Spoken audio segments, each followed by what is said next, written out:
Réunion cruciale cet après-midi au ministère de l'Agriculture. Le ministre Stéphane Le Foll va tenter de trouver une solution à la crise du porc en réunissant l'ensemble de la filière. Objectif, faire redémarrer la cotation au marché de Plérin en Bretagne, suspendu depuis une semaine en raison de l'absence des deux principaux acheteurs. Ces derniers refusent le prix préconisé par le gouvernement à 1,40 € le kilo, obligeant les éleveurs à garder dans leurs étables des milliers de porcs. Énorme manifestation dimanche contre la corruption au Brésil. Près de 900 000 Brésiliens, 2 millions selon les organisateurs, ont défilé dans une ambiance carnavalesque pour exiger le départ de Dilma Rousseff. La présidente brésilienne est éclaboussée par un scandale de corruption mêlant la compagnie pétrolière nationale, Petrobras, et sa formation politique, le Parti des travailleurs. Crash d'un avion de ligne en Indonésie.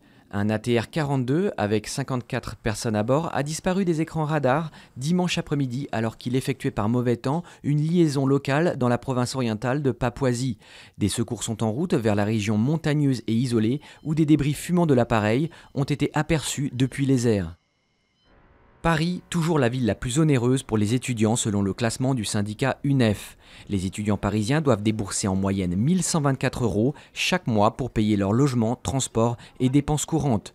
À l'autre bout du classement, on trouve Orléans, Clermont-Ferrand et Brest, où le budget mensuel est évalué à 679 €. Une différence qui s'explique surtout par le coût du logement.